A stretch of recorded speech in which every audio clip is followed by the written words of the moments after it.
Hi friends, ನಾನಿವತ್ತು tomato bonda ಮಾಡಿದ್ದೀನಿ ನೋಡಿ. ಈಸಿಯಾಗಿ ಟೇಸ್ಟಿಯಾಗಿರುತ್ತೆ, ಚೆನ್ನಾಗಿದೆ ನೋಡಿ, ಕ್ರಿಸ್ಪಿ ಆಗಿದೆ ನೋಡಿ ಸೌಂಡು. ಅದಕ್ಕೆ ನಾನು ಸ್ಟೆಪ್ ಬೈ ಸ್ಟೆಪ್ ಹೇಳ್ಕೊಡ್ತಾ ಹೋಗ್ತೀನಿ. ನಮ್ಮ ಚಾನಲ್ಗೆ ಸಬ್ಸ್ಕ್ರೈಬ್ ಆಗಿ. ಮೊದಲು ಟೊಮೆಟೊ ಹಣ್ಣು, ನಾನು 2 ಟೊಮೆಟೊ ಹಣ್ಣು ನೀಟಾಗಿ ತೊಳೆದ್ಬಿಟ್ಟು ಒರೆಸಿ ಈ ತರ ಸ್ಲೈಸ್ ಆಗಿ ಹೆಚ್ಕೊಂಡಿದ್ದೀನಿ. ಇದಾದ್ಮೇಲೆ ಅರ್ಧ ಬೌಲ್ ಕಡಲೆ ಹಿಟ್ಟು ತಗೊಂಡಿದ್ದೀನಿ. 2 ಸ್ಪೂನ್ ಅಕ್ಕಿ ಹಿಟ್ಟು ಹಾಕ್ತೀನಿ.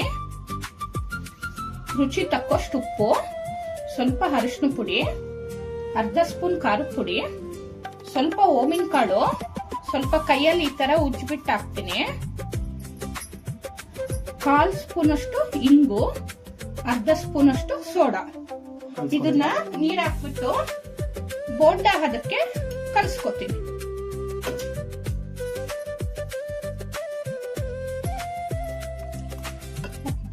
ನೋಡಿ, ಈ ಅದಕ್ಕೆ ಕಲಿಸ್ಕೋಬೇಕು ಹಿಟ್ಟು. ಇದು ರೆಡಿ ಆಯ್ತು. ನೆಕ್ಸ್ಟ್ ಒಂದು ಮಿಕ್ಸಿ ಜಾರ್ ತಗೊಂಡ್ಬಿಟ್ಟು ಸ್ವಲ್ಪ ಕೊತ್ತಂಬರಿ, ಒಂದ್ ಸ್ವಲ್ಪ ಕರಿಬೇವು, ಸಣ್ಣಕ್ಕೆ ಹೆಚ್ಚಿರೋ ಶುಂಠಿ, ಸ್ವಲ್ಪ 5 ರಿಂದ 6 ಹಸಿಮೆಣಸಿನಕಾಯಿ, 4 ಹೆಸರು ಬೆಳ್ಳುಳ್ಳಿ. ಇದನ್ನ ನೀರ್ ಹಾಕ್ದೇನೆ ತರಿಯಾಗಿ ರುಬ್ಕೊಂಡ್ ಬರ್ತೀನಿ. ಈ ರೀತಿ ಖಾರ ರೆಡಿ ಮಾಡ್ಕೊಂಡಿನಿ ನಾನು.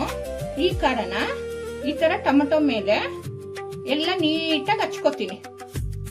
ಸ್ವಲ್ಪನೇ ಈ ತರ ಹಚ್ಕೋತೀನಿ ನೋಡಿ. ಈ ತರ ಅಪ್ಲೈ ಮಾಡ್ಕೋಬೇಕು. ಈ ತರ ಅಪ್ಲೈ ಮಾಡ್ಕೊಂಡ್ಮೇಲೆ ನಾನೀಗ ಹಿಟ್ಟಲ್ಲಿ ಬಿಡ್ತೀನಿ. ಇಲ್ಲಿ ಎಣ್ಣೆ ಕಾಸ್ತಾ ಇದೀನಿ. ಎಣ್ಣೆ ಕಾಯ್ಲಿ, ಎಣ್ಣೆ ಕಾದ್ಮೇಲೆ ಬಿಡ್ತೀನಿ. ಈಗ ಹಿಟ್ಟು ರೆಡಿ ಆಗಿದೆ. ಇದನ್ನ ಈ ತರ ಡಿಪ್ ಮಾಡ್ಬಿಟ್ಟು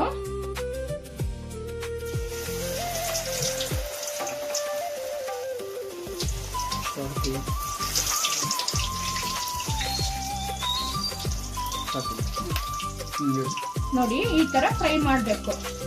ನೋಡಿ ಎಷ್ಟು ಚೆನ್ನಾಗಿದೆ, ಕಲರ್ಫುಲ್ ಆಗಿ ಬಂದಿದೆ.